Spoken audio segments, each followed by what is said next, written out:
Welcome to another episode of Two Ales and Hockey Tales with Wally. And today I am so excited to have on a 45-year-old from Lethbridge, Alberta, Canada. His hockey journey took him to Canada, the USA, Germany, and Northern Ireland.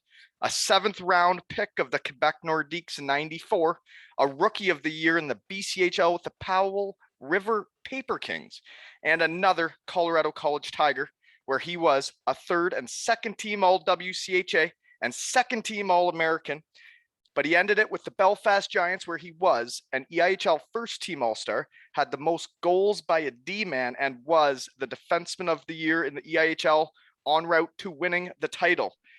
But he is best known for 12-Jahr Spielen in Deutschland, mit 9-Jahr Spielen for the Straubing Tigers as a Linksverteidiger, and his jersey is retired. That's 9 years in Straubing, folks, and his Fear and Swansik, number 24, is retired there.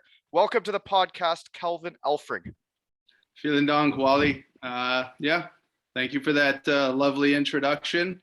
It's been a long and awesome journey. So thanks for having me on. I appreciate it. You got a lot to cover, and with guys that played in Germany, basically nobody can ever speak German. So you were there 12 years. Kann du sprechen ein bisschen Deutsch? Ja, klar. Wir können das Interview auf Deutsch machen, wenn du willst. The ganze Podcast. Ganze Podcast auf Deutsch, ja. Ich bin... Leck mir am Arsch, keine Chance. Leck mir do am Arsch. Ja, alles okay. Machen wir dann auf Englisch. Please. So anyways, he said he could do the whole thing in German. I cannot, folks. So good for him. So that's 12 years in Germany. That's a long time. So did you ever take classes, or did you just pick it up? Actually, a little bit of both. My first year there, when I was in Bad Aibling, it was me, a Canadian guy, and all Germans and Czechs. So I kind of jumped right in feet first, and the guy that I lived with next door was a German goalie. So everywhere I went, he was there with me, and I was like, "What's this? What's that? Tell me that." First day in by myself at the butcher trying to get a chicken. You're just standing there flapping your arms like, "I want chicken," and they're like, I don't know. They flap your arms a little bit. You want cow, you make a moo sound, and next thing you know, you got some beef. Not sure what it is, what the cut is, and you got some chicken, and you're on to the next one. Oh man, the grocery store the first couple times when you have no idea. I sent my wife in her first week in Germany, and she left the grocery store with no groceries. Left them all on the thing there where you pay, whatever that's called. I can't think of it. And the lady was trying to explain to her that they weren't taking card, I guess, and she didn't understand what she was saying, and it turned into the lady like not being so nice to my wife, leaving crying, and those were trips to the grocery store, right? Oh, it sounds like that. You forgot to mention the people just invading your space and ramming their carts into the back of your legs. Oh, I actually forgot about that because it's been so long. But you're right. You'd get nipped on the heels, walking around the grocery store because everybody's in such a rush. Wow, they just, it's not personal space like they have here, but you learn and you adapt and you figure out. And eventually, after 12 years, you become a heel bonker with your cart. I will never be a heel bonker. Not a chance. Right. I was giving everybody lots of space pre-pandemic. Yeah, that's true. Okay, so how I usually get into this is how we know each other, and we had played against each other very briefly, but I guess we don't know each other that well because you didn't have my phone number to send me the pictures for the poster, eh? Yeah, this got off to a rocky start. You sent me your number. I put it into my phone, and some random guy in Ontario ended up with 10 pictures of me and my family and my hockey career. And I caught it early, and I said, "Hey, sorry, buddy, wrong one." He's like, "Yeah, no shit." He must have been impressed, though. I was impressed. I didn't realize your jersey was retired until you sent me the photos. That's impressive shit. We'll get into that, though. We're not there yet. Because we both played for the Bietigheim Steelers. Yeah. You were there 2 years? 2 years. That's before my time. And I think we both befriended a couple that were sponsors. And my wife reminded me their names were Marcus and Simone Frank, right? Knew them really well. Great couple. And son as well. Yeah, we'd go over there for dinners and drink their expensive wine. They were nice people. Yeah, great people. So you had a good time in Bietigheim then? That's, I guess, how I knew your name is because they would bring you up like, oh, do you know him? And I'm like, no, I don't know him. And then I always remembered your name. And then I ended up, you were in Straubing, but then I ended up playing against you. Belfast versus Cardiff is what I wrote down. Yeah. I think, was that the first time that the paths crossed? I know I've been all over and you've been I think across. that's the first time we played against each other. Yeah, that was this when Kelman was in, right? Kelman was there, so that would have been my last season of hockey, and yeah. I know that because the other reason I have written down how we know each other is you won't know this one, but it was that playoff series that year.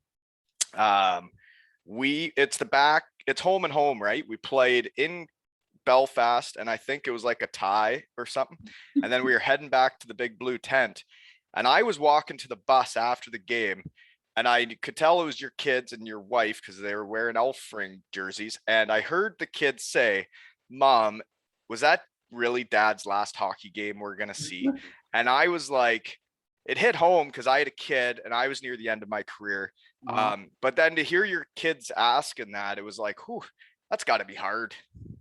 Yeah, getting a little choked up. Well, I heard it. I was walking outside the arena and it hit home to me that I still remembered that your kid saying that. Yeah. Yeah, no, that was awesome. Thanks for sharing that memory. That was an important time for me. I was one of the lucky ones that my kids were old enough and they got to kind of understand what Daddy was doing. You know, after the games, you know how it is over there. The kids would come on the ice with me when you do the fan lap, which I'm sure most North American people think, what the hell is he talking about? But you know, that was their favorite time of the year too. And even when I was younger, or sorry, when they were younger, after practice, they would come on the ice, throw the wheels on, and we'd spend about 20 minutes just shooting pucks and skating around. And I was Yeah. So how old were they then near the end? Well, my daughter was in P3 and my son was in P1, so in third or fourth grade and first grade, roughly. So Yeah, well, to something be a like that. hockey player and have kids old enough that they can actually enjoy it, like what an experience. My kids weren't really old enough. Like there were the couple seasons in Cardiff where I could take Colby out on the ice and like mess around after practice, and all the guys would stay out and play with him. And that was Yeah. his first time skating, and it's stuff you never forget, right? No, there's so many good memories with the kids. It's definitely something I cherish. And thanks for sharing that story. That I'll definitely pass that on to them. Yeah, no worries. And that brings us into your other child that how we know each other is Canzy.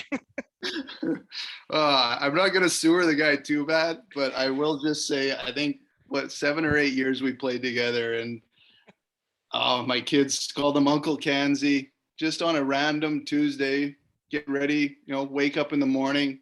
Kids would go down first. Who's on our couch sleeping? Canzy. Guy knew how to break into our. He didn't have a key, but our back door, if you shook it a couple times and like jiggled it, you could open it. And he knew that if he came and slept on my couch, I would wake him up and take him to practice as opposed to sleeping through everything in his apartment. So my kids would wake up, go downstairs. Sometimes they'd draw on his face or jump on him. And, it happened quite often. Uncle Canzy was on Elfie's couch and I'd wake him up and take him to practice. Oh man, his episode, Andy Canzanello, folks. I did not write down what episode it was, but it was recently. It was quite the experience too. He showed up 12 beers deep. Yeah, I'm not gonna pump your tires as much as he did, but No, that he was it was a great time though. It was one of the funnest pods I've had yet. Just nonstop laughter. It's great. That's Well, there's Hefe in the background, eh? So Hefe. Yeah, I've been out to Vail a couple times and I've met those guys, and they're just. That's the background laugher, folks, of that episode. Yeah, it's our only episode with a background laugher, and I tell you, it made what an experience. Oh, I'm sure they were loving that too. It was a great night. I tell you, that's what I loved about this pod is you just don't know what you're gonna get, and it's like I'm seeing all my friends again a decade later, right? For you, it's so funny. After his first sentence, I'm like, oh man, he's in one. Yeah, I could tell right away, and then you could see him looking for words, and my gosh. Yeah, I knew he was in one, but it made for an entertaining podcast. And it sure did. And you know what? For how in one he was, he actually performed very well. Like, could have been a lot worse if the guy wasn't seasoned. should have played 7 years with him and seen how he performed at practice, still going like that. Well, I really want to know because like I see they retired your jersey. So Yeah. far have not done that for Canzy. But like he mentioned that he felt like one of your kids, and you've explained that a bit. On this pod, we talk a lot about like going through different coaches and trying to stay in one place for a long time. So how does Canzy stay there that long? How many coaches did you guys go through? Yeah, I honestly I don't know. We counted one time, but I think in the second, because I was 2 years in the second league, then we were Deutsche Meisters and moved up to the DEL. I think that was the last year that the winning team moves up to the DEL. And then they locked it until recently, which I saw Bietigheim just went in. But my first 2 years in the Zweites Bundesliga, I had, I think, four coaches, and we were first place both years. And then the first 4 years in the DL, we probably had 6 or 7 coaches, and See, I it was didn't know if they would change it that much. I didn't think they'd change that much because I didn't think Straubing would have that big of expectations moving up to the first league it back then. wasn't that, but at some like the first 3 years were pretty rough and pretty lean in the DEL. Like we just went into games to survive. That was our mentality. One of our coaches, like, hey, if we can make it to the second period in Mannheim tied, that's a win. Like then we have a chance. That was the mentality going into any game. And And I understand that. the fans would turn on the team, and you go on a 5-game losing streak or whatever it was, and then they would start yelling for the trainer Rouse, and stop going to the games. Then you make a change, you show up for the new coach, play all right for 5 games, and get out of the slump. And they did it more to appease the fans. It definitely wasn't the coach's fault, but in hockey or any other sport, who's the first one to go? No, you're right though, and those fans did have like they had sway. I tell you, they let players know which ones they didn't like too. Thresher, Yeah. Belgian wit beer, Bayfield Brewing Company. Main sponsor. This Bayfield Brewing Company is my biggest and only sponsor, really. That's full time here on the What is pod. that? A stout or? This is a Belgian wit beer, so it's it's. You want me to get into it here? Yeah, you might as well. They're paying. You might as well promote them. Okay. The Thresher is a traditional Belgian wit beer, smooth and refreshing with a hint of coriander and orange. The Thresher was invented in 1786, made with grain production less laborious, making wheat harvest much easier for Huron County farmers, including our family for many generations. This beer is our thanks to the farmers and all their hard work. Cheers. Well, I appreciate that. Growing up in Alberta, I was around all the farmers and the wheat farmers, so I appreciate that. And I'm still around all the farmers. That's my honey hole. Yeah, that's good. There you go. What were we talking about? We were talking about coaches getting fired. Granted, we did have our fair share of suspect coaches. I actually just went back and listened to your Smitty interview, and you guys were talking about Brittig, and I can remember some of my German coaches that I had, and it was just, for good or for bad, they had their own mentality. And at the time I was there, the first bit, they had the Russian mentality, 2 to 3 workouts a day, absolutely bury you into the ground, run, skate, weights, nap, eat, skate, weights. I just miserable. And we did a lot of our training camps in the Czech Republic too, where there was nothing else out there, and you're doing weights in this crazy. So was your coach German? Yeah, we had a bunch of German coaches. We had German. Dreisaitl's dad was actually my coach one year. That Leon guy keeps Draisaitl. coming up, eh? I didn't realize Yeah. when I was over there a long time, and I didn't even realize I was playing against him. Yeah, I know. Dreisaitl's dad, Eric Kuhnackel, is a German legend. He was my first coach in the DEL that first year. And you want to know a fun fact now for the pod? This is how small the hockey world is. You have a big Kuhn too? Tom Kuhnhackl is my son's favorite player because he got us down to meet all the Penguins and the Islanders, which now the Islanders are his favorite team, but Tommy Boy's not there anymore. Funny story about Tom. His dad, most respected German hockey player, German Wayne Gretzky. He set his ringtone to DMX, and Kuhnhackl didn't know how to change it. So every time somebody called him, it was DMX that would start playing. Tom put that on there? On his dad's, yeah. It's amazing when you start talking around how small the hockey world is, though. It really is strange. It's ridiculous. Okay. So we haven't got into yet. We got tied up with Canzy and everything. Because for me, I found it interesting that the two of you are both great dudes, both Yeah. great players, kind of similar, like both kind of offensive left-handed shot D-men that Yeah. can move a little bit, not very physical, but like offensive and can play. That you two were on the same team for like 7 years. That is like the left side of your decor for 7 years. And when you start changing coaches, I'm just surprised they kept both of you all the time. Yeah. I know you're both good, but coaches like to change shit. They do. I think I don't know. I don't have an answer for It's that. being good dudes. Yeah, I think I was good to Straubing, and Straubing was really good to me. I was really involved with the people, the community. I was never one to sit back. I was always, Canzy was involved in different ways, and he had his fun, and I kind of had a different approach. But similar players. He was a little bit more gritty than I was for sure, and I guess I brought something different, but we both had phenomenal runs there, and to be able to stay with a team for that long in any sport is pretty impressive. I'll pump my Okay, well, before we move on, we have a couple random questions.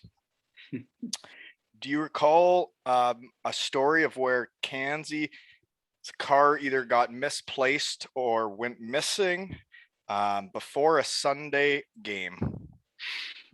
I remember that happening, but I don't know where it was, or it was down by the river. I don't remember the details. If you got the details, I'd love to hear it. But I don't have the details. I heard I should ask. Okay, no worries. Yeah. Next three things I'll bring up, and you can take it wherever you want. Okay. Yep. Your speed wobble, paprika chips, or sling box? I don't know. When I skated, I had this. I wasn't the strongest of players, I guess. So I always had kind of an awkward stride and an awkward movement, and it got dubbed the speed wobble. I'd give somebody like a head fake, and it would look like a speed wobble. And then the next thing I'd be around them because they didn't know how to handle the speed wobble. That started in Germany.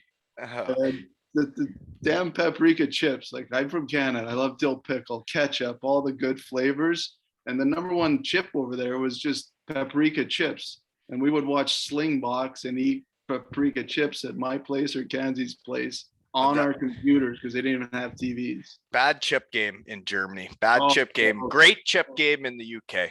Unbelievable. Yeah. They started calling them crisps, and they really took her to a new level, right? Potato crisps are phenomenal. Yeah. Slingbox, though, I know all about that. That was my honey hole for the first few years of pro. Yeah, that was a vital part of living in Germany, wasn't it? Yeah. Well, to touch base on that, my first year over in Germany was in Bad Aibling, which is the third league. Long story short, I had an offer in the second league, signed the contract, sent it back, got the call Monday and said, actually, we signed somebody else. So I ended up scrambling and then found a deal. I just wanted to get out of the East Coast and head overseas. And my first year over there, didn't have internet, didn't even have a phone in my house, had to go to this payphone downtown, had to go to an internet cafe to send correspondence to my girlfriend, now wife at the time. It was when Slingbox came along, man, that was just revolutionary. My in-laws put it at their house, and this was before you could just go online, but they actually had to have it attached to their cable box. And if they were watching a show, I just had to watch whatever they were watching. Oh yeah, that's when the time change was crucial. Mine was in my parents' basement, and you're right, it hooked up to the internet and your cable, and then you could literally change the station from Germany, and it changed everything for imports in Germany. Because I called the guy Brandon Dietrich that got me over there when I was heading to Landshut, and I said, "What do I need?" He said, "You need to bring your own sticks, and you need a sling box." Yep, those are the two things. That's all you need. These young punks won't know anything about it. This YouTube, Netflix, Prime, all that crap, right? We just had a sling box. Slingbox, and then a couple of years I ended up getting that British satellite. You paid someone on the black market, you get a satellite from the UK. And were you the one teaching Schmitty episode 3 to do that then. He was doing that too. Yeah, yeah. I think we watched Friends probably the whole season, probably 5 times a year from front to back because there's just nothing else on. Oh man, yeah. If you didn't, if I would have gone over there without the sling box, I don't know if I would have lasted because man, you can only watch so much CNN. Oh, Okay, moving on then. We have not got into anything yet. We've just been talking, but that's okay. That's a good thing. Where and what are you doing now? I'm in Phoenix, Arizona. Well, Chandler, which is just south of it. My wife's from here. I lost the battle of weathers. She's like, I ain't going living in Canada. I'm not doing a winter. So we actually bought a place here a while back, probably 15 years ago. And we would Did I always see you playing in Phoenix anywhere? no, Colorado College. Met her in school. Oh, Locked okay. locked her down in college. And then yeah, so we moved here. We were always summer after the season, which was kind of crazy in the 40-degree heat. And for a job now, I'm working for Stryker selling medical devices. So I sell hip and knee implants for the elderly in Phoenix, which is a booming market, I would say. Okay, that's good. You got into that. I know a couple other hockey players that got into that line of work. Yeah, it fits our personality really well. If anyone's looking to get into a job that's listening, the med device sales is perfect for athletes. Chris Frank, Dave Kuzno. That's a couple I know, but I don't really know. How does that work with our mentality? What do you mean? Is it like high pressure and you got to make, what is it? It's can get high pressure situations, but Competitive? it's competitive. I'm not sitting at a desk all day. I'm in the operating room every day, in and out, on my feet, walking around. I spend probably 85% of my time in the operating room with the surgeons, helping the hospital staff, opening boxes, doing stuff like that, observing the surgery. So today I did, we did 4 knee replacements and 2 hip replacements. You got an extra knee for me. Yeah, come on down. I got a surgeon. I got everything for you. We give good prices to Canadians that come down too. They won't give me one until I'm like 60 or something, they say. Oh. But whatever, I'm still living for a bit here until it locks again. You're good. Yeah, somewhat, until I try skating in front of the kids and leg gives out and it's quite the scene. But okay, so you're in Arizona and you did just tell me the other day you were golfing at TPC Scottsdale. And that was a nice day. Yeah, it was great. It's a little warm right now, but the price point is right on, and you can get through a round pretty quick. But there's probably Is that part of the medical device sales? No, that's just on my own with my buddies. I got a good foursome that I usually play with, and we kind of rotate in and out. And it's what everyone does down here. I understand. I podcast up here. So how old are the kids nowadays? My daughter is a sophomore. She's 14. She swims on the swim team in her high school, which is pretty cool. And my son's in 8th grade. He plays club baseball, and he's playing on his middle school baseball team too. Okay. Well, on the swim team, what stroke she into? She's freestyle and back are her 2 strongest. She hates the breaststroke and tolerates the butterfly. Yeah, butterfly is a bit exhausting. I float like a rock, so just I'm quite buoyant. Okay, moving on. Minor hockey in Lethbridge to the Powell River Paper Kings. Yep. Give me a rundown. Grew up in Lethbridge for the first little bit. Then I moved to a little town outside called Coaldale, but continued to play in Lethbridge. Played my first year of midget in Lethbridge. Was property of the Swift Current Broncos at the time. Drafted then? I wasn't drafted. I was protected. I don't really remember how that works, but I ended up getting protected on their 50-man protected list. And I went to their camp as a 16-year-old, and they wanted me to play exhibition games. And my dad's like, no, not going to happen. Great. Luckily, I didn't, because you're ineligible at that point if you play. Good call.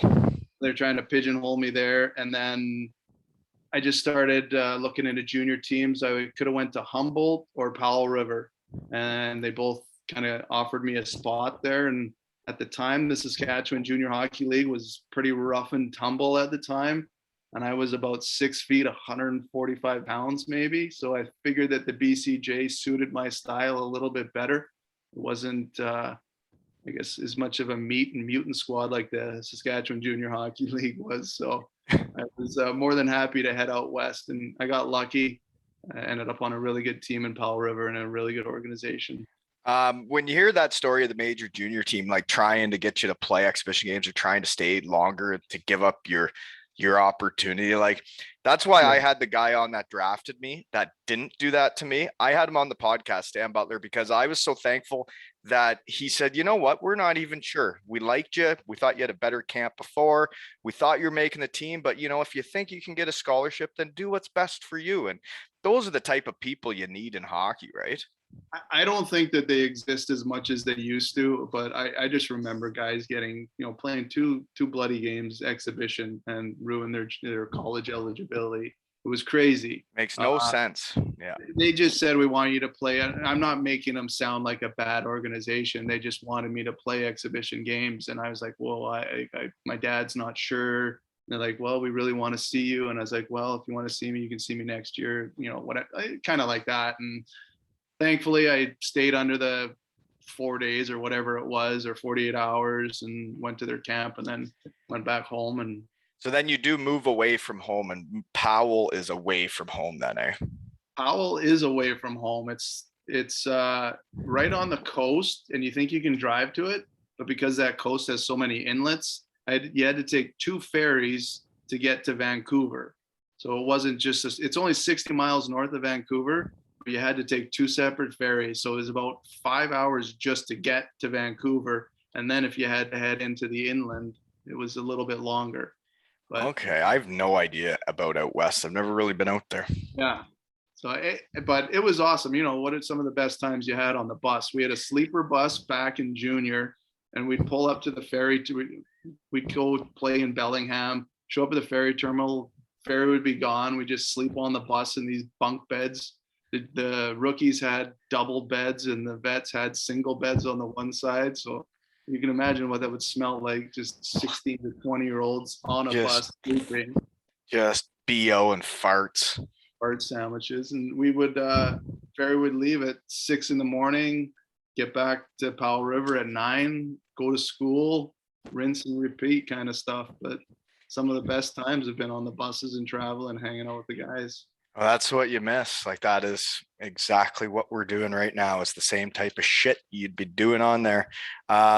So then you got recruited out of Powell, and you only played 1 year there. Is that correct? Yeah, my senior year in high school. We had a pretty good team, and I got lucky at the same time. We had a guy on our team named Robbie Gordon, and he was a high draft pick, high prospect. He ended up going to the second round. He was bringing in the scouts. Yeah, so I got lucky. Scouts were in the building all the time. Watch Robbie, kind of catch their eye. I had a good year that year. That was my first year of the draft eligibility, and by about Christmas, I had a bunch of different offers. Started taking all my visits, which that was so much fun in itself. Going on these visits as a 17-year-old. I'm sure it's changed a lot now, but you go to these schools and it's probably more rules now, eh? Yeah, they just try to get you down there, get you hammered, and go to these college parties. I was only 17, and I was like, holy crap. Me too. It is the best thing in the world. You feel so special too. Oh, you go into the hotel and they're like, just order whatever you want for room service. The world, and don't be cheap because the school's paying. Get whatever you want. Oh, it's like when we went down to Western Michigan, I thought the coaches were gonna try to like service, like they would have done anything to my parents, to like they would have done anything. I thought they were gonna service my wife, or sorry, my mom right under the table while they're taking us out to eat, because they just would have done anything, like anything. Yeah. Oh, I know, it's crazy. But crazy. Then once you get there, it's not like that. Yeah, you're like, well, where's the room service now, guys? It's like drop you off on campus. I don't think they talk to my parents again for the next few years. But here's the cafeteria. Here's where you need to go for class. How did you end up in Colorado College? Because it's the nicest city I've ever seen with my eyes. Is that why? Yeah, that's part of it. I wanted to stay out west. My dad, my mom and dad love to watch hockey, and it's not that long of a drive. when you put it into perspective, it's 19 hours, whatever it is, but that's nothing for a Canadian drive to Vancouver. It takes 12 hours from the bridge. So I wanted to kind of stay out west where my parents could go. I initially committed to Denver. They fired their coach, and I called them up. I'm like, hey, I have a scholarship. Where do I stand right now? And they're like, honestly, we don't know. We got to see what the new coach wants. And so then at that point, I just kind of opened it up and figured out, did a couple more visits, went to Michigan, and then went to Colorado College and narrowed it down to those two, and ended up I love Colorado College. Smaller school, wasn't 50,000 people. Academically, it was better suited for me as well. Not many people are getting recruited to Michigan. Well, 25 every 4 years or whatever. I don't know. Yeah, but you were a big fish to be getting, be on their radar. So did you get drafted to the NHL before you went to school? Yeah, back in Powell River when I was with. So you were a big fish. Oh yeah, those guys getting drafted before school, man. You guys are something. Yeah. Okay. Yeah, it was fun. I would like to go back to and have a do-over and get to do all those visits again and get wine and dined again like that. Yeah. Yeah, nobody's taking us out anymore, are they? No, we're taking people out now. That's what's happening. Yeah, I'm taking them out to my shed. Yeah, well, it's too hot for a shed here. You're lucky. Okay. I don't know. We just started talking there. So then you go to Colorado College. You getting recruited to Denver. I can understand why you want to go there too, because you're getting recruited to some big time schools. So you go to Colorado College. I know a bunch of guys that played there because I played against them, but you're a different generation. I looked at the teams. I didn't know anybody. So you guys any good? Yeah. Well, 96, we lost to Michigan in the finals. In overtime. Oh, nuts. In the Final Four, like in the finals for the national championship? Yeah, we lost to Michigan 3-2 in overtime. Brendan Morrison, I'm sure you've heard that name, still haunts me to this day. Scored the game-winning goal. Oh, sorry. I didn't mean to bring it up. So you're at least you guys played meaningful games. I mean, yeah, well, we went Final Four twice, 96, which we lost, and then 97, we lost in the first game in the semis. We went to the tournament every year, went to the 4 years we went to the tournament, which was awesome. The only thing I would say to that then is I'm surprised if your team was that good because obviously I've heard of Brandon Morrison. Like I'm surprised I didn't know more names on your team if you were doing that good. We were a really, really good college team. Like we had, college is kind of weird. You get the best players, like they'll dominate. And then you look at their pro stats and they don't translate. This was back, the WCHA had the 200 by 100 ice and guys could just float around and you're fast. It's a different game, but they've changed that now. They built a new rink at Colorado College, NHL size, and they're trying to develop more NHL type players. Okay, because that rink was the most exhausting thing I've ever been a part of. The elevation and how big it was, I hated every second of it. Oh, we loved it there. You'd look over on the visiting bench, Michigan Tech. I remember they would bring oxygen on the bench and start sucking oxygen. Like, my face, I'd just get furnace face, but it happened every game, whether there's elevation or not. Yeah, that happens. Okay, so then your career goes well, and obviously you're a second and third team all WCHA and an All-American. So usually, this is what I think. Usually All-Americans back then were getting some pretty nice signing bonuses, but it doesn't look like you got that, eh?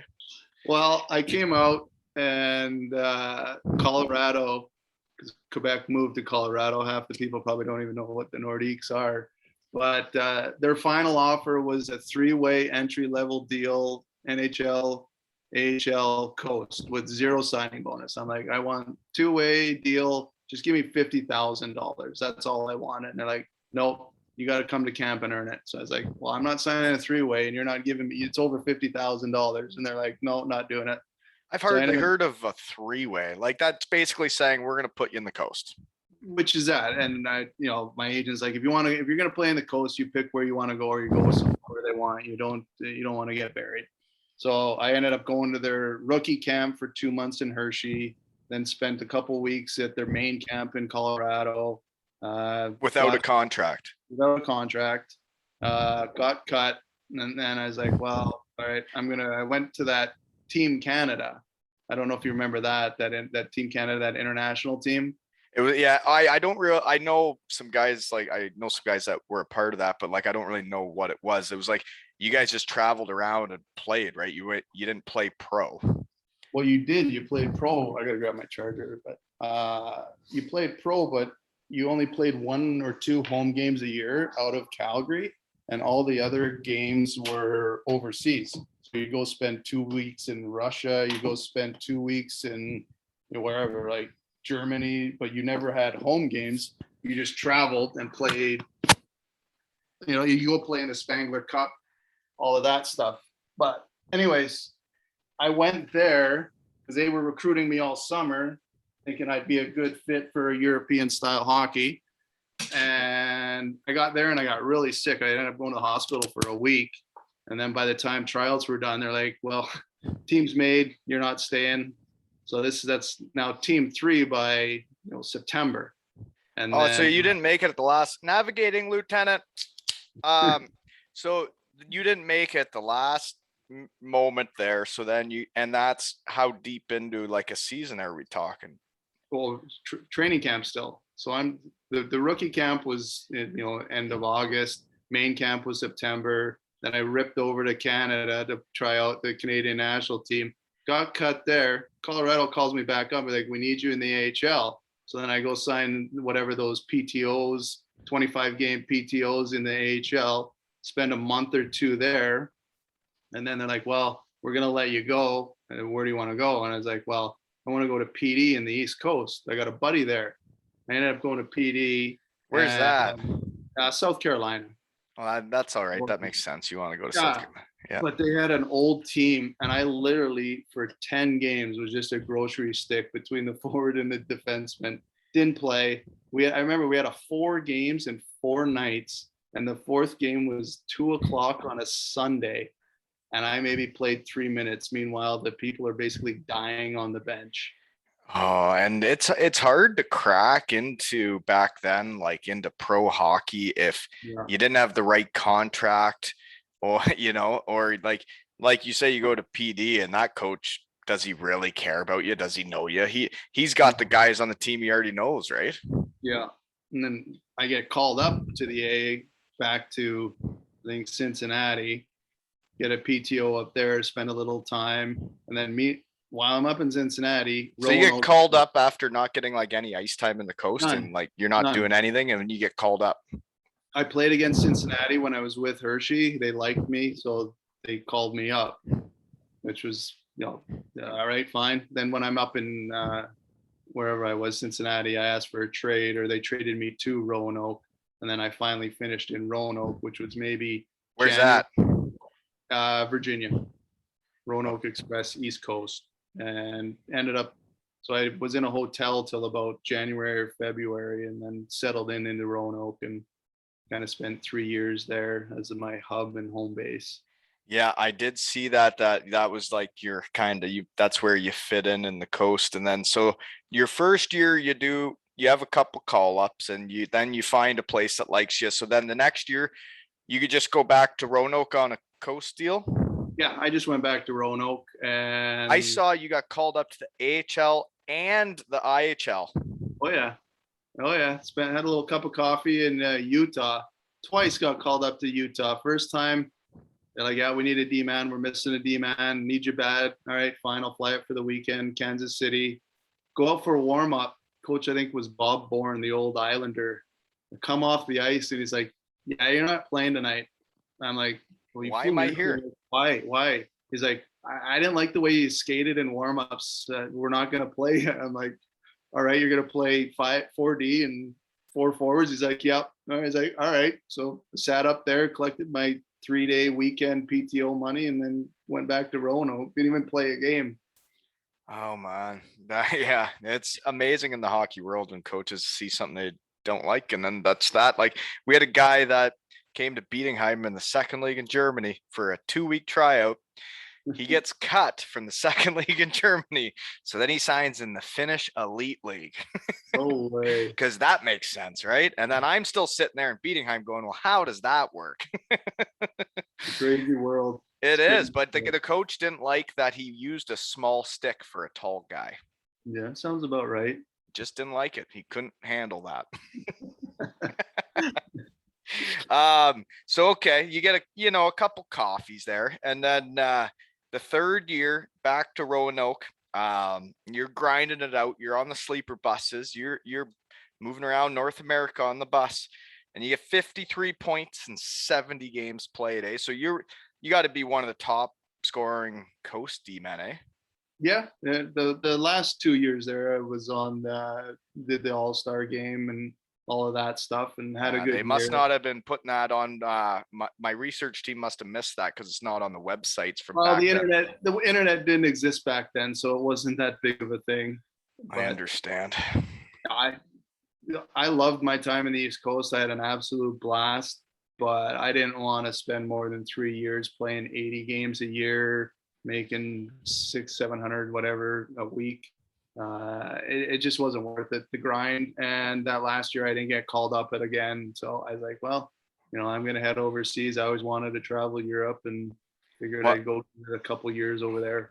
You seem like the perfect player to head over, and like it makes sense. I had it figured out here. Is like, yeah, by the third year you get no call ups, but you're getting a ton of points, and you're like, well, obviously I'm getting older, and the call ups just aren't really gonna, like, it's time to go, especially the skill set you have. And I think you told me you had a second league offer, and then you had to scramble, because I was curious how, with your stats, why you're going to the Oberliga. But this is the fun part of this podcast, okay? Is it brings people together. I had someone from Germany write to me, okay, when I said you were coming on. They wrote, you have to ask him about painting the blue line for Bad Aibling. Bad Aibling. I don't know if we have enough time to talk about Bad Aibling, but I'll get to the blue line story. But I got to tell you my first story for Bad Aibling. I signed whatever, all that happened, get my flight. You prepay your own flight, they reimburse you, right? I show up to the airport, fly over to Munich. I'm sitting in the airport. Nobody picks me up. I'm like, all right, fine. 5 hours go by, still nobody. I got traveler's checks. I don't have any kind of Deutschmark at the time, which was what you use. You didn't even have euros. And I couldn't get food. I couldn't get anything. I couldn't speak to anybody. I didn't know who to call. So I'm just sitting there for 5 hours. Apparently the lady that was supposed to pick me up showed up to work at 1 o'clock. It's like, everything go good picking up Kelvin? She's like, oh, I thought that was tomorrow. So they totally forgot me. I thought somebody was playing a joke on me and left me at the airport, and I was just going to fly back home. And then, you get in the car, she's smoking cigarettes for the 2-hour drive to get to Bad Aibling. Haven't eaten. She doesn't offer to stop, get me any food, nothing. And then I get to my apartment, which was a pub. You'd be a bit jet lagged, because when you first show up, it's like the morning. You haven't slept all night, and all you want to do is go to sleep, but then you get all messed up if you do, right? But at this point, I'm just starving. I need to eat anything. I get to my apartment, which was on a farm above a barn. And as we round the corner, there's this gutted pig steaming, just hanging from its feet. And they just butchered it, and they just baked it to get it all cooked up and ready to go. And then I walk up into my apartment, back to that German guy that I lived with. He's like, oh, do you want a pizza? I just made one. I was like, oh, perfect. Like, I'm starving. I'll eat anything. And I take a bite, and I'm like, what is this? And he's like, it's tuna fish and onion, which is not a good pizza, I'll tell you. And they do make it over there. I've seen it over there. They are putting tuna on pizza, aren't they? Yeah. And I, needless to say, I went to my room and just started puking. I had such anxiety, and I was like, man, this is going to be the worst time ever. Obviously got a lot better, stayed a long time. But then blue line story, I was just sitting at my apartment. They just stopped by and like, hey, what are you doing today? I'm like, nothing, it's day off. He's like, all right, let's go to the rink. Come with us. I was like, all right, fine. Get to the rink. They have me a paintbrush, and I got to start painting the blue lines in the circles at the rink. And really? like I painted the ice. And then I remember the day too, because as I was painting it over the intercom, that was the news, and that was 9/11 when the planes flew into the Twin Towers. Oh yeah, I remember where I was that day too, but I'm not getting into that. So that's No. crazy that you had to go over there and paint the lines as one of their imports. Yep. And they just thought it was normal thing to do. Just show up, bring them to the rink and paint the blue lines. Well, they're paying you, right? You're employee of the team. Yeah. Yeah. Well, the best part about that contract was to get second league money in the third league. I had a clause that if the owner liked me after 1 month, I would get a substantial bonus. So I remember going into his office after a month. I was like, "Do you like me?" He's like, "Yeah." I was like, "Okay, well, Make it happen. Yeah, and gave me, stack of cash and said, "Go on your way." Yeah. Yeah, no, it's interesting world over there. It's totally different. It's fun talking to guys that got to live this stuff. Yeah. So the one thing is for yourself and Greg Schmidt, episode 3, both of you two were guys that started in the Oberliga and worked your way up to the DELA. So I guess we'll get to that, but that's impressive because not many guys do that. Most guys don't get out of the Oberliga. You go over there, you're an Oberliga guy for life. It's kind of like when you start in the coast, right? Yeah. I got lucky. The coach that I had in Bad Aibling, he got hired because we were projected, they come out with those lists every year. We were projected to finish, I think, 13th place that year. And we ended up finishing second or third, which was it's like the worst team. We averaged about 190 fans a game in that Oberliga arena. It was crazy. And he got offered the job in Bietigheim and brought me along with him. That was the one stipulation. What's his name? Marcus Bearvonger. The Bearvonger. Yeah. I don't know the Bearvonger. No, Big Barry. Big Bearvong. Okay, I don't know him. He lasted 2 or 3 months in Bietigheim and got moved on. Bad Aibling. Where is that? Just outside of Rosenheim. Oh, like right outside of Rosenheim. You weren't playing in the Rosenheim arena though. No, we had our own arena. Not that big fog. So you're in Bavaria. So you're right by Straubing where you spent most of your time then. Yeah, it was right outside of Munich. The first 2 weeks we were there, they had one of their big giant beer festivals. Oh, talk dirty to me, Elfie. And we would practice at 6:00 at night in the Oberliga. So we would go to the beer festival every night, go home. I didn't change time probably till about 3 months into the season because we didn't practice till 6:00 at night. Because you're in that league or there's guys that have jobs. Yeah, they have jobs. They work in the morning, and there's like 6 imports, or sorry, there was 3 imports at the time in that league, and then there was the odd German that didn't have to work as well. So it was quite comical. Didn't change my clock from U.S. time. You must have had some fun though. Those beer tents at the start of a season, they can really bring a team together, can't they? Oh, it's such a fun time. It is. It's the best thing you can. It's the most fun you can have, I think. Like going out for a night is going to one of those beer tents. And they shut the tents down at like 10:00, and you can either take a left and go home or take a right and go downtown. And you could do whatever you want, just kind of depending on how the night was going. To the Fußgänger zone. The Fußgänger zone, eh? That's the walking street, folks. That's downtown. Yeah. Okay. Where am I now? So I know why you go to Bad Aibling, and then I get why you end up in Bietigheim. So then where do you live in Bietigheim? I'm just curious. Do you know, like, I don't know how to even explain where I live, but I live right across the street from the train station. Oh, okay. There was like 4 apartments there. By a bakery? Yeah. Justin Kelly lived there. Yeah. Yeah. Their goat. They retired his jersey. I used to go party in that apartment just to let you know. Isn't that weird how small the hockey world is? Because we've never really met. I used to party in your apartment. Yeah, you were right there. We used to play beer pong there. Nice apartment. It was, yeah. A little patio off the top there. Yeah. Oh, Bietigheim was great. That was when I first got introduced to the Cabinefest in Bietigheim. You didn't have them in Bad Aibling because you were painting the lines instead of Cabinefest. Guys were working. We So talk to me. Tell me about your Cabinefest experience. Bietigheim was fantastic. I played with a guy, Craig Teeple. You probably heard the name, Yep. legend there. And regardless if there was a Cabinefest or not, me and him convinced our wives that every Tuesday there was a Cabinefest. So regardless if there was one of these locker room parties, me and him would always go out in the town on a Tuesday night. This is And this wives, is before all the social yeah, media and yeah, phones, because you're not getting away with that shit now. I'll get away with that now. So every Tuesday, and we, you get, 6 guys that would join us, or sometimes it would just be me and Teeps out on the town, having our own little Cabinenfest. But the Bietigheim was fun too, because we would have whoever usually went home first, we would mess with them.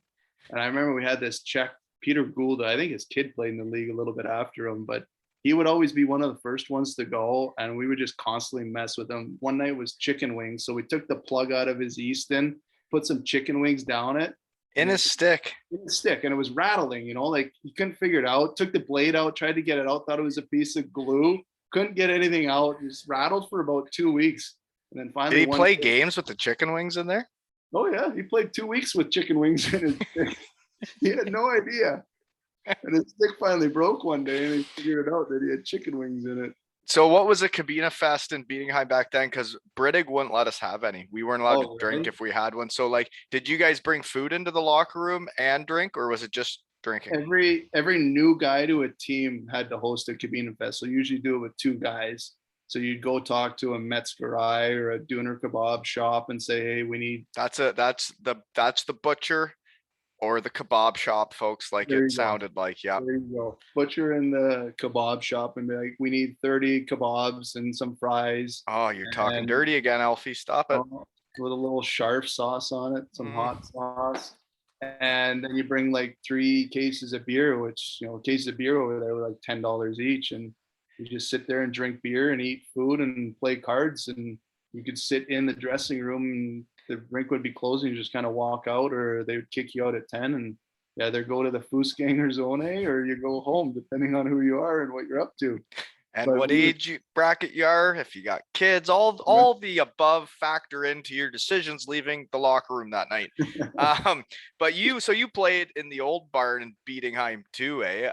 Like where you walk out the back of the arena and then there's the pizza place right there and the mini golf. Yep. Yeah, the old pizza place and mini golf. That was it was the old rink. It was, maybe like 3,000 fans or whatever it was, but we were doing really well at the time, and it was always sold out and loud. Great atmosphere. Great atmosphere, great fans. I mean, people in North America don't really appreciate. I'll take 3,000 crazy Germans in a little barn over 20,000 in an NHL arena. Any day. Yeah. Any day. Totally different. Not even close. No. Yeah, it's funny. I don't know if North American fans think they cheer or not. I don't know if they have any idea. Sorry for burping the mic. Again, folks, my bad. Okay. So Bietigheim was fun. I spent 4 years there. You had 2. So when did your wife start coming over then? She didn't come Bad Aibling year. She came first year in Bietigheim. And then, second year in Bietigheim. And then we built a home. So she stayed back my first year in Straubing. And then she was there the rest of the time after that. So there was a couple of years that she wasn't with me. Yeah. And those are the nights where you get to, check out the Fußgänger Zone a little later than you get to other ones. Yeah, you got a little bit more of a leash, we'll say. Yeah. But we don't call it that, girls. We don't call it that, but just kind of how it works. We do it, we're the reason we come home. We want to, right? Exactly. Yeah. Mm-hmm. Okay. So then what's the decision? Actually, no, there's some people you played with that I know in Bietigheim. Dirk Robel, also a Potter. He was a young buck back then, eh? Oh, I don't think he had hair on his nuts back then. He was he still might not. Those Germans shave everything, man. He was such a good kid. He was young and just up and coming. I remember he was so respectful, and I was so happy to see how long that he played and stuck it out there. It was a great career for for He him. hurt his arm there and didn't last as long as he should, but he did get Yeah. his jersey retired and he was a Potter. So that I just realized I've had 3 people on that have had their jerseys retired in Germany. That's pretty cool for a guy in my shed, There you you go. know? There And you go. this week I'm having you on, which is a German legend. I'm having a Swiss coach legend on. And I had Jonathan Phillips on, which is a UK legend. Yeah. Tell you, Yeah. really hitting the globe this week. Well, you're an international man of mysteries. So Well, we'll hit you it got all. all from the shed via Zoom. Can't beat it. Okay, other than Durkee Boy, we got Florian Young, Gratza, and Renee Schultz. I know all of those boys. Oh yeah, those are all good kids. Yeah, Gratz. You played Gratza with was him too. done. No, he was done when I was there. I'm surprised he was ever a hockey player. He didn't look like one. He just had one speed. He was just a Tasmanian devil, would just run into everything. Is that right, eh? Yeah. Okay. Renee Schultz ended up playing over 1,000 games now there, which that is He, bonkers. he was probably 16 when he played with me. Like, That's when his pro career starts, right? And that's how you play 1,000 games before you're like 35. The other guy that ended up having a great career, which it didn't look like his stats were that good yet in Bietigheim, was Michael Wolff. That guy was like a DL legend, right? yeah, he was the German national team captain. He was young. Him and that Florian Young came to Bietigheim together from Fusen. They were, young kids. You know how it is in the second league too. We had 3 stud Canadians on the first line, and he ended up playing on the third line. Didn't sniff any power play time. I don't. You could tell that he was good. He had an unbelievable shot. He was an unbelievable player, but he didn't really get a The shot at the opportunity. time. Didn't get the opportunity. And when he moved on to the DEL, surprising, the guy became a legend. Just kind of came into his own. Yeah, and that can happen. You get the opportunity and you get the confidence and start going. Okay. Anyways, next question is you're there 2 years. You guys don't get it done. I know that because I am part of the team that did. So, but then you go to Straubing and you get the job done and actually get to go to the DL. So, why did you leave Bietigheim to go to Straubing? How's that go down? Money. I had an offer from Straubing. I had really good years. At the time, Straubing and Bietigheim were both competing. They both wanted to win. They both wanted to go up. Can I say what your stats were? Because I thought they were banana lands. You had 68 and 61 points as a defenseman in Bietigheim. I was second in the league in scoring one year with 69 points as a forward. So you must have really been doing it, eh?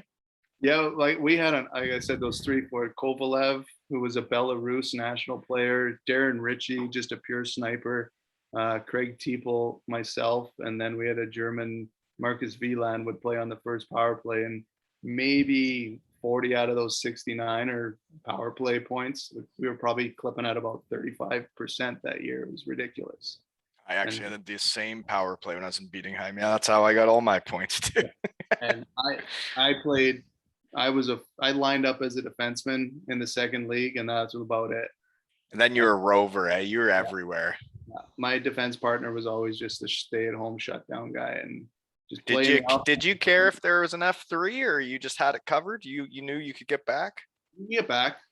Like you get back. You pick your spots. It wasn't irresponsible as it sounds, but no, I know. I know you could do it. That's how you just jump up into play every single time on a rush, every single time. I hate those guys.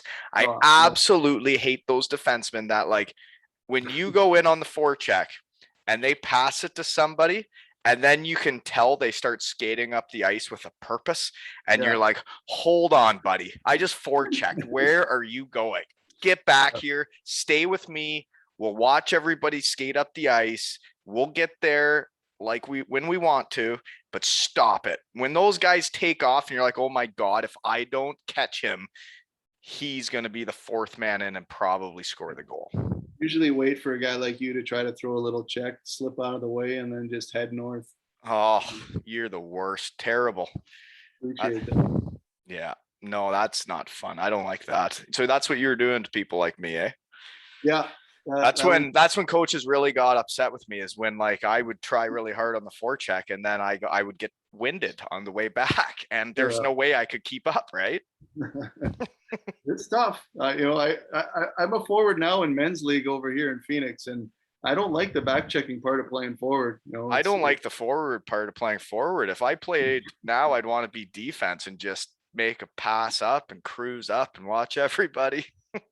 Yeah, I'm the same way, but I end up going forward. I only do it once a week, and that's my exercise for the week, so I might as well go all out. Why? So you guys do have hockey around there, eh? Yeah, just a nice little over 30 league. A league, eh? So they're keeping like wins and losses. Oh yeah. So that'll get competitive, eh? Oh yeah. Well, the over 30 is not bad. I started playing in the younger A league here when I moved back, and there was a lot of young kids, and thinking scouts are in the stands. You know how that goes. So that Heroes, yeah. that ended really quick because I didn't want to know fighting in men's league hockey. Didn't like it. Sorry, I think I cut you off with your decision to Straubing because you went there because they gave you a good deal, and Bietigheim had good money when I went there, and they were trying hard to win it. But Straubing obviously was too. And Straubing's a beautiful place. It's kind of like Lancer, right? They were the big rivals in the second league back from what I heard because they were so close. And that's where I started. Yeah, they were back in the day. They were pretty big rivals, but I got offered a deal from Straubing, and I actually offered it to Bietigheim. I'm like, match this and I'll stay. And they're like, no, we're not going to match it. So I was like, all right. And you got your answer. Yeah. And then we ended up playing Straubing in the playoffs that year after I already signed with them. And then we ended up knocking them out of the first round. And I already signed with Straubing, which I thought was one of the craziest things of my life, that I'm playing the team I'm playing for next year, and we just eliminated them from the playoffs. The signing with teams before the season was over was one of the weirdest things I've ever heard of. Like when I was in for my first playoff drive in the second league, both teams that we put out during the playoffs, right after we put them out, offered me contracts. Yeah. And I was still in the playoffs. I know, it's crazy. We were shaking hands with the one team, and he goes, do you want to play for me next year? It's like, I was like, dude, I'm going to the finals now. What are you talking about? It's the Wild West, though. Eh? You can just sign with anybody whenever the hell you want. Anytime. Like, first month in the season, we had guys in Straubing that would have a good year in the DL, and they would get an offer like a month into the season, and they're already signed with his other team. We're losing every game of the year, winning 1 out of every 4 or 1 out of every 5, and they're going to Mannheim the next year, or they're going to France. It's just crazy that you could sign with the team and then still have half a season left. And I remember asking the Germans about that, and they just said, well, that's next year. Like he's on this team this year. And I'm like, fair enough. But I guess it's the football or soccer mentality, right? Because I don't know, maybe I don't know anything about it. Very weird though. Yeah, no. So, but I had a good time. I enjoyed Bietigheim, but at that time you try to make as much as you can. So financial decision. Well, you made a great decision, just so you know. So what were there any ties to Straubing other than the offer at that point? They were the team that initially offered me the contract and pulled it away. Oh dear. And I went to Bad Aibling. They were playing tough to get, and like yeah. So well, then kind of made you want it more, or what? No, they pursued me after that because they offered me out of Bad Aibling too, and then every year they offered me, and I said that's no. nice. Yeah. Jeez. So they woolen shop. There you go. You got a nice little. Isn't that nice? Going there. I like all the beers they provide. So why you and Canzy got along so well. We did get along well. So yeah, it was. They kept pursuing me. Then finally, after the third year, they offered me the right contract, so I went there. And I had no other ties there. Nothing. Didn't know anybody. So that's when they're still in the second league, and the first year there, you guys don't win it, right? Yeah, we lost in the finals to Duisburg, but that was the first lockout year. And they ended up getting a couple NHL guys or AHL guys at the end of the year and kind of stacked their team. And we lost, I think we lost in game 5 to Duisburg, and they went up to the DEL. So we finished first the whole year, had the best team, and then lost when they stacked from all the Right. lockout. And that team used to have money, and then they went like bankrupt, right? Yeah, their owner owned a strip club in Duisburg, so I'm sure it was just kind of like a money laundering scheme. A lot of their money was probably not on the up and up, but that's just me. That would make sense. And then there's a little more cash flying around. The For guys the liked it though. They had some nice Cabinefests at the. they might even have some guests with the food or what? Yeah. Entertainment and food, a couple kebabs and entertainment. Oh, yeah, I can't imagine. That doesn't sound fun. Okay, so the second year you guys do win it, and I do know one guy that was on that team. I've met Bill True. Oh, Phil, yeah, Yeah, the legend himself. Yeah, I ran into him and Canzy at Oktoberfest there when I was playing Landsuit, and they were playing for you guys in Straubing, and that's when they had just gone up to the DL, I guess, and then signed Canzy, right? Yeah. But anyways, that you guys end up winning it. So who do you beat? We ended up beating Bremerhaven. We went up Penguins. We beat the Penguins in Game 5 up in Bremerhaven. So in the old barn. In the old barn. They were that good. Yeah, they were good. They were just grinding. Like they always had the best German Canadians because they had that pipeline that they had in Canada that somebody would find a kid with a German last name and say, is your grandfather German? Then they would get him a German pass. They had kind of their own little niche with that.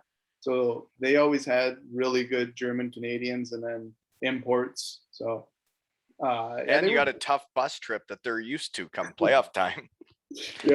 Yeah, so we ended up winning in Game 5, which is the final game.